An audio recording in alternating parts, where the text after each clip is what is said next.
का स्वदेशी उत्पादन 70 लाख टन बढ़ाने के लिए 6 उर्वरक संयंत्रों का उद्धार किया जा रहा है। FCIL के गोरखपुर, सिंदरी, तलचर और रामागुंडम संयंत्र, HFCL की बरौनी इकाई और BVFCL की नामरू फोर्थ। सोने पर सुहागा ये है कि देश में अब बनेगा सिर्फ नीम लेपित यूरिया, क्योंकि इससे होगा किसानों का फायदा ही फायदा। अनाज का उत्पादन 10% तक बढ़ेगा। बढ़ेगी 10 से 15% नाइट्रोजन क्षमता।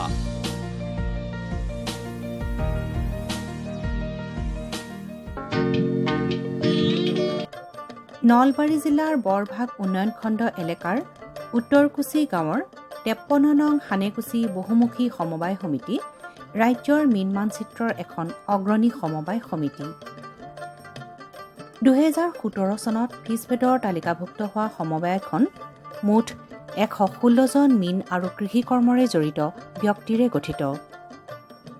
নলবাৰী জিলাৰ হানেকুচি গাঁৱৰ হানেকুচি বহুমুখী মীন সমবায় সমিতি ফিছফেডৰ তালিকাভুক্ত এখন অনুকৰণীয় মীন সমবায় সমিতি। এই সমবায় সমিতিয়ে মীন পালনক মুখ্য হিচাপে লৈ বিভিন্ন কৃষি কৰ্মৰ কাম কাজৰ জৰিয়তে এক যুগান্তৰ সূচনা কৰিছে। আজি আমি এই সমবায় সমিতিখনৰ বিভিন্ন কাম কাজৰ উমান ল'বলৈ চেষ্টা কৰিম আৰু সমবায় সমিতিসমূহৰ কাম কাজৰ জৰিয়তে আমি ৰাজ্যৰ শত সহস্ৰ নিবনুৱা যুৱক যুৱতীক সংগঠিতভাৱে এই ধৰণে কৃষি কৰ্মৰ প্ৰতি আপ্লুত কৰিব চেষ্টা কৰিম। আহক আমি সমবায় সমিতিসমূহৰ কাম কাজ জানিবলৈ সমবায় সমিতিসমূহৰ অভ্যন্তৰলৈ সোমাই যাব চেষ্টা কৰোঁ। সভাপতি পুলিন তালুকদাৰ আৰু সম্পাদিকা পূৰবী দেৱীৰ নেতৃত্বত সমবায়খনে কৃষি কৰ্ম, সমন্বিত মীন পালন আৰু সংমিশ্ৰিত মীন পালনৰে এক অনুকৰণীয় চানেকি দাঙি ধৰিবলৈ সক্ষম হৈছে। প্ৰায় 30 বিঘা জলকালি বিশিষ্ট মুঠ 6টা পুখুৰীত মীন পালন, 50 বিঘা ভূমিত সৰিয়হ খেতি, 12 বিঘাত জহা ধানৰ খেতি, হাঁহ, কুকুৰা, গাহৰি পালন আৰু অন্যান্য কৃষি কৰ্মৰ জৰিয়তে সমবায়খনে অঞ্চলটিৰ আৰ্থ সামাজিক উন্নয়নত প্ৰভূত বৰঙণি যোগাবলৈ সক্ষম হৈছে। সমবায়খনে উৎপাদিত সামগ্ৰীৰ বিপণনৰ ক্ষেত্ৰতো এক উল্লেখযোগ্য কৌশল অৱলম্বন কৰি সফল হৈছে। সমবায়খনৰ প্ৰসংগত কিছু বাৰ্তালাপ কৰিছিলোঁ সভাপতি পুলিন তালুকদাৰ আৰু সম্পাদিকা পূৰবী দেৱীৰ লগত। হানেকুচি বহুমুখী সমবায় সমিতিয়ে ইতিমধ্যে কৃষি ভিত্তিক বিভিন্ন কাম কাজ কৰিছে আৰু তেওঁলোকৰ উৎপাদিত ফচলে ক্ৰেতা ৰাইজৰ মাজত যথেষ্ট সমাদৰ লাভ কৰিছে। ইতিমধ্যে তেওঁলোকৰ সৰিয়হ খেতিৰ পৰা প্ৰস্তুত কৰা খাটি মিঠাতেল ইতিমধ্যে অসমৰ বিভিন্ন ঠাইলৈ বিপণনৰ বাবে যায়। তদুপৰি তেওঁলোকৰ মৎস্য পালনৰ উপৰিও আন বিভিন্ন ধৰণৰ কৃষিভিত্তিক কাম কাজ আছে। তেওঁলোকৰ গৰুৰ পাম আছে, মহৰ পাম আছে। তেওঁলোকৰ উৎপাদিত গাখীৰৰে তেওঁলোকে ক্ৰীম, দৈ এনেকুৱা বিভিন্ন সামগ্ৰী প্ৰস্তুত কৰে আৰু এই সামগ্ৰীসমূহ এই অঞ্চলৰ পৰাই তেওঁলোকৰ কাৰ্যালয়ৰ পৰাও বিভিন্ন ক্ৰেতাই সংগ্ৰহ কৰে আৰু তেওঁলোকৰ বিভিন্ন সদস্যৰ জৰিয়তে মহানগৰীকে আদি কৰি বিভিন্ন নগৰ চহৰত বিপণনৰ ব্যৱস্থা কৰে। গতিকে নিশ্চিতভাৱে এইটো এটা শুভ লক্ষণ। বাইদেউ, আপোনালোকৰ কি কি বস্তু এই ধৰণে বজাৰলৈ যায়? আমাৰ সৰিয়হৰ তেলটো যায়। সৰিয়হৰ তেলটো যায়। বছৰত কিমান মান সৰিয়হৰ তেল যায়, থুলমূল হিচাপ আছেনে? বছৰত 200 লিটাৰ মান যায়। 200 লিটাৰ মান যায়। মানে সৰিয়হটো আপোনালোকে খেতি কৰি নিজে পেৰি পেলাই এই ধৰণে বটলত ভৰাই। আধা লিটাৰ আৰু 1 লিটাৰ বটল থাকে আৰু 5 লিটাৰো নিয়ে। 5 লিটাৰো নিয়ে ধৰক অৰ্ডাৰ মতে। এনেই বজাৰত যিটো দাম তাতকে আপোনালোকৰ ইয়াত দামটো অকমান চাগে কম হ'ব। আপোনালোকৰ লাভ কিমান মান থাকে? ধৰক 1 লিটাৰ মিঠাতেল বিক্ৰী কৰিলে সমবায় সমিতিখনৰ কিমান মান টকা লাভ থাকে, এটা অনুমান আছেনে? আমাৰ আচলতে খৰচ আছে, কাৰণ কিয় শুকাব লাগিল, তাৰ উপৰিও এইটো মেচিনত মাৰিব লাগিল। আমি যিহেতু সৰিয়হটো নিজে আনো, সৰিয়হৰ যিটো আমাৰ হেৰি হয় মানে একদম খাটি সৰিয়হৰ তেল 35-40 रुपीस থাকে, 35 পৰা 40 টকা থাকে, যথেষ্ট আশাপ্ৰদ। আৰু এইটো খাটি সৰিয়হৰ তেল, কাৰণ কথাটো এইকাৰণেই কৈছো, এইটো এটা বহু চৰ্চিত বিষয় খাটি শব্দটো। খাটি সৰিয়হৰ তেল, খাটি গাখীৰ, খাটি দৈ, গতিকে খাটি সৰিয়হৰ তেল। আৰু আপোনালোকৰ গৰু পামৰ পৰা আপোনালোকে এই ধৰণে ক্ৰীম ক'ত ক'ত যায় আপোনালোকৰ? ক্ৰীমটো আমাৰ আচলতে হোটেলতো দিওঁ হোটেলত দিয়ে দিওঁ আৰু তাৰ আপোনালোকৰ নিজে সদস্যই গৈ দি আহে আৰু ইয়াৰ পৰাও লৈ যায় ইয়াৰ পৰাও লৈ যায় তেনেকুৱা যিবিলাক অৰ্ডাৰ আহে তেনেকুৱা হয় হয় হয় আমাৰ বিশেষকৈ উৰুকাত গুৱাহাটীতো যায় নহয় জানো গুৱাহাটীত যদি কোনোবাই ক্ৰেতাই কিনিব খোজে ক'ত পাব আমি নিশ্চয় এইবাৰ ফিছপেটৰ জৰিয়তে দিম বুলি ভাবিছোঁ বিক্ৰী কৰিব আৰু আন বিভিন্ন আপোনালোকে দোকানতো দিয়ে দৈও বিক্ৰী কৰে এই দৈ ক্ৰীমবোৰৰ ধৰক যিটো আপোনালোকৰ খৰচখিনি বাদ দি লাভ থাকে সেইটো কেনেকুৱা সন্তোষজনক নে সন্তোষজনক আচলতে দৈটো মানে কি আমাৰ যিহেতু খাটি মহৰ দৈ এইটো আপোনালোকে চাওকচোন এইপিনে অকণমান পানী উঠিছে হয় এইকাৰণে পানী উঠিছে যে এইটো একদম অৰিজিন বস্তু আৰু ইয়াৰে আমি যেতিয়া বিকিম এই পানীখিনি আমি তাৰমানে পেলাই দিম দি এই মূল এইখিনি যিখিনি ক্ৰীম উঠিছে এইখিনিহে দিব মানে পানীখিনিৰ দামটো নলয় আপোনালোকে এইটো খুব মানে পানীখিনি পেলাই দিব মূল যিখিনি ক্ৰীম বা যিখিনি দৈ সেইখিনি বিক্ৰী কৰিব আৰু ধৰক এইকেইটা সামগ্ৰীৰ উপৰিও আপোনালোকৰতো মাছ যায় মাছৰ উপৰিও আপোনালোকৰ জহা চাউল যায় আৰু কিবা যায় নেকি আৰু কেতিয়াবা ঘৰচীয়া চাউল গাহৰিও আছে আপোনালোকৰ হাঁহ কুকুৰা আছে এই সকলোখিনি এই ধৰণে যায় গতিকে আমি এটা কথা অন্তত আমাৰ মাধ্যমৰ জৰিয়তে ক'ব পাৰোঁ যে কোনোবাই যদি এই ধৰণৰ খাটি সামগ্ৰী ক্ৰয় কৰিব বিচাৰে আপোনালোকৰ এই কাৰ্যালয়লৈ যদি আহে খানেকুছি বহুমুখী সমবায় সমিতিৰ কাৰ্যালয়লৈ যদি আহে আপোনালোকৰ ইয়াৰ পৰা থাউকতে সংগ্ৰহ কৰিব পাৰিব সমবায়খনৰ অংশীদাৰসকলো সমবায়খনৰ লগত জড়িত হৈ অত্যন্ত সুখী সমবায়খনৰ জৰিয়তেই তেওঁলোকে পাইছে জীৱন জীৱিকাৰ সমল জ্যেষ্ঠ সদস্য শিৱচৰণ কলিতাৰ অভিমত এনেধৰণৰ মোৰ বিশেষকৈ মোৰ কাম হ'ল এই সময়লৈ মই আৰম্ভণিৰ ওতঃপ্ৰোত জড়িত কিন্তু মই কামবিলাক বাহিৰত যেনেকৈ গুৱাহাটীত ধৰক কিটো জেগাত কি মাছ লাগে কোনোবা বেপাৰী হয়তো গাহৰি লাগে মই আহোঁ ইয়াত অৰ্ডাৰ দিওঁ পঠাই দিয়ে যেনেকৈ বিহু হওক বা কাৰোবাৰ বিয়া এখনত মোক ইমান কুইণ্টেল মাছ লাগে মই চিধা কৈ পঠাওঁ যে এইখন অমুকত মাছ লাগে পচাই দিবা ইহঁতে পচাই দিয়ে ঠিক তেনেকৈ তাৰমানে মোৰ এইবিলাক বাহিৰত কাম ইয়াত মোৰ লৈছোঁ মাৰ্কেটিং মোৰ যেনেকৈ তেল লগা হ'ল সুধিলে আপোনাক কিমান তেল লাগিব যিমান লাগে মই কৈছোঁ ইমান লিটাৰ তেল বা ইমান টিং তেল লাগিব পেৰি দি ইয়াৰ পৰা লৈ যায় তাত মই দি দিওঁ মই জাগিৰোডলৈ নিছোঁ এইবিলাক তেল মিঠাতেল মাছ প্লাছ গাহৰিও যেনে বৰা চাউল ভৰি চাউল আগতে এইবিলাক চব চাপ্লাই দিবৰ পৰা যাকে লাগে যেনেকৈ আপোনাক ক'লো লাগিব নেকি দিলে ইমান দিব আমি চাপ্লাই দিবৰ পৰা মই এইবিলাক বাহিৰৰ কাম ঘূৰি যেনে গাখীৰ লাগে কাৰোবাক গাখীৰ দিওঁ এইবিলাক কাৰণে তেনেকুৱা মই সেইবিলাক কাম কৰোঁ বিশেষকৈ বাহিৰত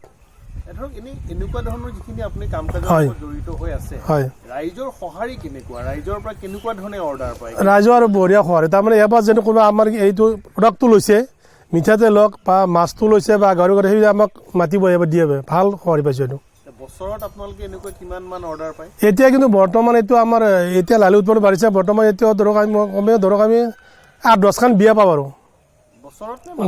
বছৰত 8-10খন বিয়া পোৱা যায় বেলেগ সময়ত দিয়ে না বজাৰ লৈ আমি কৰোঁ যেনেকৈ বিহুত আমি তাৰ কিছু মাছ চাপ্লাই যায় বা অলপ কেতিয়াবা গাখীৰো যায় বা তেল কিছুমান আমি প্ৰডাক্ট উলিয়াই দিওঁ মাজে মাজে দেখিলোঁ যে আমাৰ এইটো জমা হৈছে সৰিয়হ আছে তেল অলপ জমা ৰাখি দিলোঁ গুৱাহাটী কেইখন দোকানত দি দিলোঁ যে আমাৰ প্ৰডাক্ট এইটো ৰাখিব আৰু তেনেকুৱা দিয়া যায় আপোনালোকৰ যিখিনি উৎপাদিত সামগ্ৰী হয় সেই সামগ্ৰীখিনিৰ গুণগত মানদণ্ডটো ইয়াত একেবাৰে সুনিশ্চিত হয় তাত কোনো ধৰণৰ কোনো আপোচনা নহয় সেইকাৰণে যি ক্ৰেতাই এবাৰ লৈছে সি আৰু আমাৰে বিচাৰিব আৰু হয় এবাৰ যেনে আমাৰ মাছ খাইছে আমাৰ মাছে বিচাৰিব বেলেগৰ মাছ নিবিচাৰে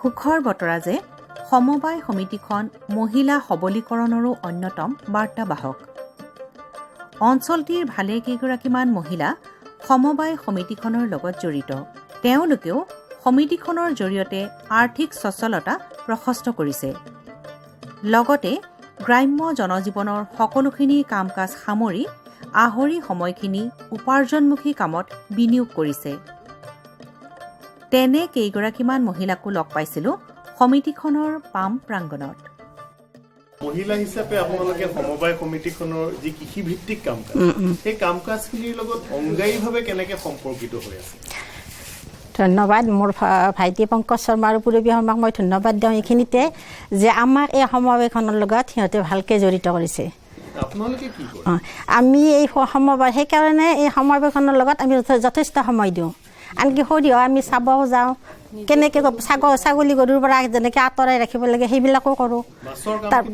মাছৰ কামো কৰোঁ আমি মাজে মাজে। তাৰপিছত আমি সেইবিলাক কৰোঁ। তাৰপৰা চোৱা চিতা কৰোঁ আমি আৰু। আপোনালোকে ক'লে কামখিনি কৰিছে, কিন্তু গ্ৰাম্য মহিলাৰ ঘৰ এখন চম্ভালা বা সাংসাৰিক বহুত কাম থাকে, সেই গোটেইখিনি কাম কৰি সময় মিলাব আপোনালোকৰ কেতিয়াবা অসুবিধা হয়? অসুবিধা হয়, কিন্তু টাইমটো এজনী মহিলাৰ টাইমটো সদায় মেনেজেবল হ'ব লাগে। মেনেজ কৰি ল'ব নিজে জানিব লাগিব, এইটো কোনোৱে মেনেজ কৰি নিদিয়ে। টাইমটো নিজে ল'ব লাগিব। তাৰমানে মহিলাসকলে এই কামখিনিত জড়িত হ'ব পাৰে, আৰু আপোনালোকক দেখি এই বৃহৎ অঞ্চল বা নলবাৰী জিলাৰ আন মহিলাসকলো কেতিয়াবা আহিছেনে যে আপোনালোকে কি কৰি আছে চাবৰ কাৰণে? মোক সুধিছে, চাইছে যে আপুনি ইমান সময় হেৰিত কেনেকৈ মানে কলেজতো মই অলপ কাম কৰোঁ, তাৰ মাজতে আপুনি সময় এখনৰো কেনেকৈ হেৰি চাই। মই কওঁ যে কলেজৰ কাম স্কুলৰ কামবিলাক সদায় ৰাতি কৰিব লাগে, আৰু এইখিনি দিনত কৰিব লাগে। দিনৰ কামখিনি যদি দিনত কৰোঁ, ৰাতিৰ কামখিনি যদি ৰাতি কৰোঁ, আমাৰ টাইমটো মেনেজ হৈ যায়। It is manageable. গতিকে সুখী আমি হাইলি ছেটিছফাইড। সমবায়খনে বিভিন্ন কাম কাজৰ প্ৰসংগত আন সমবায়সমূহৰ লগতো এক সমন্বয় ৰক্ষা কৰি চলিছে। জিলাখনৰ সকলো মীন সমবায় সমিতিৰ সমন্বয়ত সমবায় আন্দোলনটো দুগুণে সফল কাম হৈছে। বিভিন্ন সময়ত সমবায়সমূহে কৰা ব্যৱসায়িক বুজাবুজিৰ বাবেও সমূহীয়া সফলতা সম্ভৱ হৈছে। খানেকুছিৰ প্ৰাংগণত লগ পাইছিলোঁ হাজোৰ ভাই ভাই মীন সমবায় সমিতিৰ প্ৰতিনিধি কুদ্দুছ আলীক। আহকচোন কুদ্দুছৰ পৰাও অভিমত জানিবলৈ চেষ্টা কৰোঁ। কামৰূপ আৰু নলবাৰী জিলাৰ বেছিভাগ সমবায় সমিতিয়ে এটা নিজৰ মাজত সমন্বয় স্থাপন কৰিছে, বিশেষকৈ ফিছফেডৰ তালিকাভুক্ত যিখিনি সমবায় সমিতি আছে, আপোনালোকে নিজৰ ভিতৰত এটা যোগসূত্ৰ স্থাপন কৰি একেলগে কাম কৰি যোৱাৰ এটা প্ৰৱণতা আৰম্ভ কৰিছে। আপোনালোকে কেনেকৈ সমন্বয়মূলক কাম কাজ কৰিছে, বা একেলগে কেনেকৈ সকলো সমবায় সমিতি মিলি আগবাঢ়ি গৈছে ফিছফেডৰ তত্বাৱধানত, অকণমান কথাখিনি কওকচোন। আমি ফিছফেডৰ আণ্ডাৰত আমি সদস্য এজন, গতিকে আমি যিখিনি সমবায় আছোঁ গোটেইখিনি সমবায় একেলগ কৰি আমি যৌথ হিচাপত মানে কাম কাজ কৰি আছোঁ। আৰু আমাৰ যিটো সমবায় আছে এইটো আমাৰ মই বিশেষ কৰি মই নিজে মাছৰ উৎপাদন কৰোঁ, মোৰ হেক্সাৰী আছে, পোনা উৎপাদন কৰোঁ, আৰু লগতে মোৰ মাছৰ যিমান মেডিচিন আছে সেইখিনি আমাৰ সমবায় খণ্ডত বিক্ৰী কৰোঁ। গতিকে যিখিনি আমাৰ মানে নলবাৰী ডিষ্ট্ৰিক্ট, কামৰূপ ডিষ্ট্ৰিক্ট যিখিনি মানে সমবায় আছে গোটেইখিনি মিলি আমি একেলগে বহি পৰামৰ্শ কৰি আমি এই মাছৰ আৰু মানে এই মেডিচিনৰ একেলগে যৌথ হিচাপত মানে আমি কাম কাজ কৰি আহিছোঁ। তাৰমানে কেতিয়াবা ধৰক কোনোবা সমবায় সমিতিক পোনা লাগিলে আপোনাৰ সমবায়ৰ পৰা দিয়ে, কাৰোবাক মাছৰ কিবা ঔষধ পাতি লাগিলে আপোনালোকৰ পৰা দিয়ে, বা আপোনালোকে তেওঁলোকৰ পৰা কেতিয়াবা সুবিধা লয়, তেনেকুৱা কাম কাজ হয় ছাৰ। হয় ছাৰ। এইখিনি কৰাৰ কাৰণে আপোনালোকেতো মাহেকে পষেকে বহিব লাগিব। হয়, বহু আমি মাহেকে মাহেকে পষেকে বহুতে আপোনালোকে কথাবোৰ আলোচনা কৰে। হয় ছাৰ। এই গোটেই কাম কাজখিনিৰ লগত মই যিমান দূৰ জানো বৰাজোল মুনাপাৰ সমবায় সমিতি, পাহি সমবায় সমিতি, আশা সমবায় সমিতি, এই সকলোখিনি জড়িত হৈ আছে। হয় ছাৰ। আহিছে, গোটেইখিনি জড়িত হৈ আহিছে।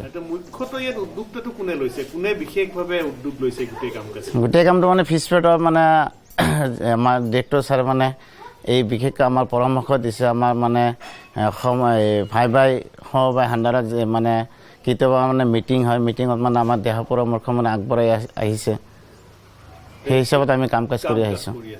আৰু বিক্ৰীৰ ক্ষেত্ৰত, বিপণনৰ ক্ষেত্ৰতো আপোনালোকে সকলো সমবায় মিলি একেলগে আগবাঢ়ি যোৱাৰ এটা প্ৰৱণতা সৃষ্টি কৰিছে নেকি? হয় ছাৰ। সেইটো কেনেকৈ কৰে ধৰক? মানে আমি মানে কেতিয়াবা আমাৰ এতিয়া ছিজন আহি আছে, জানুৱাৰী ফেব্ৰুৱাৰী আমি পোনাটো উৎপাদন কৰোঁ। যিমানখিনি আমাৰ কামৰূপ ডিষ্ট্ৰিক্ট আৰু নলবাৰী ডিষ্ট্ৰিক্টত সমবায় আছে তেওঁলোকক আমি ফোনত হ'লেও বা লগ কৰি নিজে যাই কিনে হয়তো যে আমাৰ স্পনটো এতিয়া মানে আমি ষ্টাৰ্ট কৰিম, গতিকে আপোনালোকৰ পুখুৰী যিমান পুখুৰী আছে পুখুৰীবিলাক চাফ চিকুণ কৰি মানে তৈয়াৰ কৰক, আমি পোনাটো দিম আপোনালোকৰ তাতে যায়।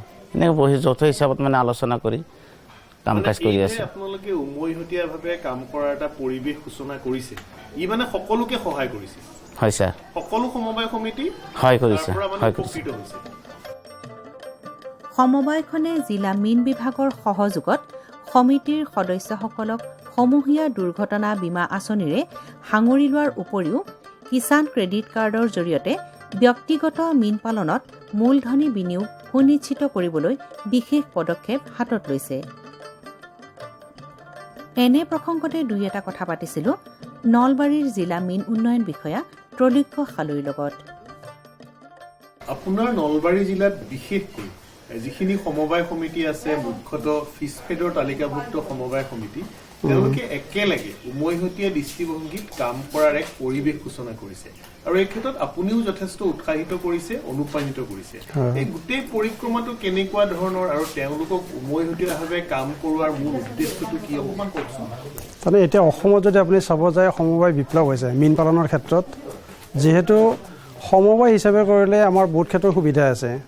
আপুনি মাছ পালন কৰাৰ ক্ষেত্ৰতে হওক, বিক্ৰী কৰাৰ ক্ষেত্ৰতে হওক বা মাছৰ খাদ্য পাতি দিয়াৰ ক্ষেত্ৰতে সমবায় হিচাপে কৰিলে যুটীয়া প্ৰচেষ্টাত আমি বহুত উপকৃত হওঁ, প্ৰথম কথা। আৰু দ্বিতীয় কথা হৈছে কি, আমাৰ এটা সমবায় ভিত্তিত হ'লে আমাৰ কিছুমান স্কিম আছে, যিবিলাক স্কিমত ৰাইজক দিয়াৰ কাৰণে আমাৰ সুবিধা হয় আৰু ৰাইজে লোৱাটো সুবিধা হয়। যেনেকৈ আমাৰ KCC এটা স্কিম আছে, যিটো মীন পালনৰ ক্ষেত্ৰত আগতে হোৱা নাছিলে। আমি যোৱা বছৰৰ পৰা কিষাণ ক্ৰেডিট কাৰ্ড যোৱা বছৰৰ পৰা আমি কৰিছোঁ। যিবিলাকৰ পুখুৰী আছে, আপোনালোকে সকলোৱে জানে যে মাছ পালনৰ কাৰণে পুখুৰীটো খন্দাৰ উপৰিও মাছৰ খাদ্য, মাছ পোনা এইবিলাকত যথেষ্ট পইচাৰ দৰকাৰ হয়।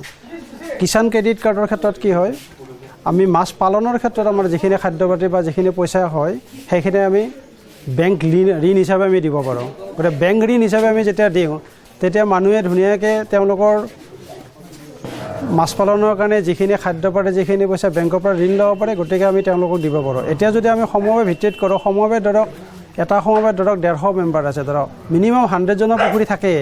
এটা সমবায় ভিত্তিত যদি তেওঁলোকে বেংকৰ পৰা ঋণ লয়, সময় ভিত্তিত যদি মীন পালনটো কৰে, প্লাছ সমবায় ভিত্তিতে তেওঁলোকে যদি বেংকৰ ঋণ পৰিশোধ কৰে, তেতিয়াহ'লে বেংকেও ভাল পায় আৰু প্লাছ উমৈহতীয়া প্ৰচেষ্টাত গোটেইখিনি বস্তু ফলপ্ৰসূ হয়। প্ৰথম কথা সদস্যসকলে সমবায়ৰ জৰিয়তে আপোনাৰ ওচৰত গৈ পেলাই বিষয়টি উপস্থাপন কৰিলে তেওঁলোকক আপুনি এই বীমা কৰাৰ ব্যৱস্থা কৰি দিব পাৰিব আৰু বিভিন্ন আঁচনিসমূহ যিখিনি নীতি নিৰ্দেশনা মতে কৰিব পাৰি আপুনি তেওঁলোকক সুবিধা দিব পাৰিব। নিশ্চয়। আমি অলৰেডি ইতিমধ্যে আমি বীমা কৰাৰ ক্ষেত্ৰত গ্ৰুপ ইঞ্চুৰেঞ্চ এক্সিডেণ্ট স্কিম যিটো আছে আমাৰ, আমি অলৰেডি কৰি আছোঁ। তেখেতসকল আগবাঢ়ি আহিছে আৰু আমি অলৰেডি এইটো প্ৰচেছত আছে। আমি এতিয়ালৈকে 1200 কৰিলোঁ আৰু বাকীখিনি প্ৰচেছত আছে তাৰমানে, আৰু অদূৰ ভৱিষ্যতে আমি বহুত কৰিব পাৰিম। 53 নং সানেকুচি বহুমুখী সমবায় সমিতি সমূহীয়া ভিত্তিত মীন পালন আৰু কৃষি কৰ্মৰ জ্বলন্ত চানেকি। এনেধৰণৰ প্ৰচেষ্টাৰে ৰাজ্যৰ মীন খণ্ডৰ বিকাশৰ লগতে গ্ৰাম্য অৰ্থনীতিৰ উত্তৰণো সম্ভৱ।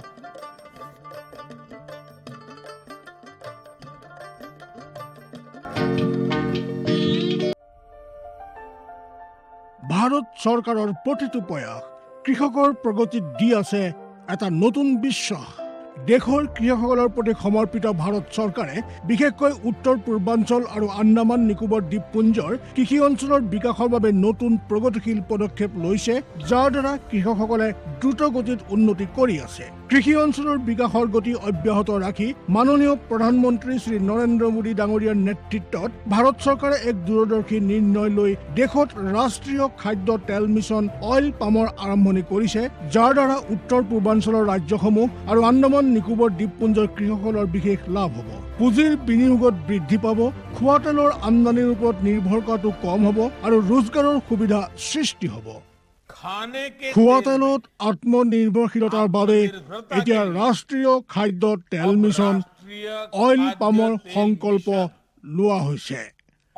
নৰ্থ ইষ্ট আৰু আন্দামান নিকোবৰ দ্বীপপুঞ্জ এনেকুৱা অঞ্চল য'ত সহজে পামৰ খেতি কৰিব পৰা যায়, পাম অইলৰ উৎপাদন হ'ব পাৰে। এই মিছনৰ অধীনত অইল পামৰ অঞ্চল আৰু উৎপাদন বঢ়োৱাত জোৰ দিয়াৰ বাবে চৰকাৰে 11,000 কোটি টকাৰো অধিক সাহায্য ৰাখি নিৰ্ধাৰিত কৰিছে। মিছনৰ অধীনত চৰকাৰে অইল পামৰ খেতিৰ বাবে ৰোপণ আদিৰ সহায়ত বৃদ্ধি ঘটাই পূৰ্বতে পাবলগীয়া প্ৰতি হেক্টৰত 12,000 টকাৰ পৰা বঢ়াই প্ৰতি হেক্টৰত 29,000 টকা কৰি দিছে। পুলি ৰোপণ সামগ্ৰীৰ অভাৱ দূৰ কৰাৰ বাবে বীজৰ উৎপাদন কৰাৰ বাবে বাগিচাকো সাহায্য প্ৰদান কৰা হ'ব, যাৰ অধীনত প্ৰতি হেক্টৰ ক্ষেত্ৰফলৰ অইল পামৰ উদ্যানৰ বাবে 1 কোটি আৰু নাৰ্চাৰী বিকাশৰ বাবে 50 লাখ টকাৰ ব্যৱস্থা আছে। 30 বছৰীয়া পুৰণা বাগিচাৰ পুনৰুদ্ধাৰৰ বাবে প্ৰতি পুলিত 250 টকাৰ এককালীন অনুদান দিয়া হ'ব। উত্তৰ পূৰ্বাঞ্চল আৰু আন্দামানৰ বিশেষ সাহায্যৰ অধীনত তাৰ অঞ্চলৰ গাঁথনি, জলবায়ু আৰু অন্য পৰিস্থিতি অনুসৰি বিভিন্ন দিশত যেনে হাফ মুন টেৰেছত প্ৰতি হেক্টৰত 4,000 টকা, জেওৰা, বায়'ফেন্সিং তথা লেণ্ড ক্লিয়াৰেন্সৰ বাবে প্ৰতি হেক্টৰত 7,000 টকা আৰু একত্ৰিত খেতিৰ বাবে প্ৰতি হেক্টৰত 10,000 টকাৰ ব্যৱস্থা আছে। প্ৰাৰম্ভিক 4 বছৰৰ সময়ত ৰক্ষণাবেক্ষণ আৰু অন্তৰ ফচলৰ বাবে প্ৰতি হেক্টৰত 50,000 টকাৰ ব্যৱস্থা আছে। কৃষকৰ বাবে ৰোজগাৰৰ সুবিধা সৃষ্টি কৰা আৰু উদ্যোগসমূহক উদগনি জনোৱাৰ বাবে 5 মেট্ৰিক টন প্ৰতি ঘণ্টা ক্ষমতাযুক্ত নতুন পাম অইল মিছনৰ প্ৰতি গোটৰ বাবে 5 কোটি টকালৈকে অনুদানৰ ব্যৱস্থা আছে আৰু ক্ষমতাত বৃদ্ধি পালে অতিৰিক্ত ধনৰাশিৰো বিকল্প আছে। আমাৰ দৰে কৃষকৰ অইল পাম মিছনৰ পৰা বহুত আশা আছে। আমাৰ লাগিছে এই যোজনা আমাৰ বাবে লাভজনক হ'ব আৰু ইয়াৰ দ্বাৰা আমাৰ উপাৰ্জনো বাঢ়িব। অইল পামৰ কৃষকসকলে সতেজ ফলৰ থোক অৰ্থাৎ FFB উৎপাদন কৰে, যাৰ বৰ্তমান মূল্য আন্তঃৰাষ্ট্ৰীয় মূল্যত হোৱা উঠানামাৰ আধাৰত নিৰ্ণয় লোৱা হয়। প্ৰথমবাৰ কেন্দ্ৰীয় চৰকাৰে সতেজ ফলৰ থোকৰ মূল্যৰ বাবে কৃষকসকলক আশ্বাস দিছে। ইয়াক প্ৰকৃত মূল্য বা BP বুলি ক'ব পাৰি, অৰ্থাৎ কৃষকসকলৰ কোনো লোকচান হ'বলৈ দিয়া নহ'ব। এই ব্যৱস্থাৰ দ্বাৰা কৃষকসকলৰ বজাৰৰ মূল্য উঠানমাৰ পৰা সংৰক্ষণ প্ৰাপ্ত হ'ব। প্ৰকৃত মূল্য BP নিৰ্ধাৰণ কৰাৰ আৰম্ভণি 1 নৱেম্বৰৰ পৰা হ'ব আৰু অহা বৰ্ষৰ 31 অক্টোবৰলৈকে অব্যাহত থাকিব। ইয়াক অইল পাম বৰ্ষ বুলি কোৱা হ'ব। ইয়াৰ দ্বাৰা উত্তৰ পূৰ্বাঞ্চলৰ ৰাজ্যসমূহ আৰু আন্দামান নিকোবৰ দ্বীপপুঞ্জত খেতি বৰ ভাল হ'ব আৰু কৃষকসকলে আনন্দৰ হাঁহি মৰাৰ এটা নতুন কাৰণ পাব। किसान भाइयों गांठ बांध लो, गांठ बांध लो, बहुत बहुत है काम की, समृद्धि के पैगाम की।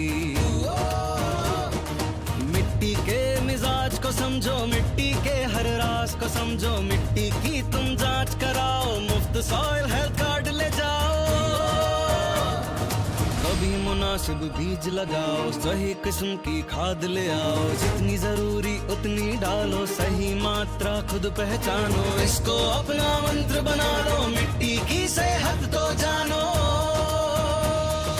बात बहुत है काम की, कम लागत अधिक वरदान की, किसान भाइयों गांठ बांध लो। आज ही मिट्टी की जांच कराएं, राज्य सरकार के कृषि अधिकारी से संपर्क करें और मुफ्त में सॉइल हेल्थ कार्ड पाएं। कृषि और किसान कल्याण मंत्रालय द्वारा किसान हित में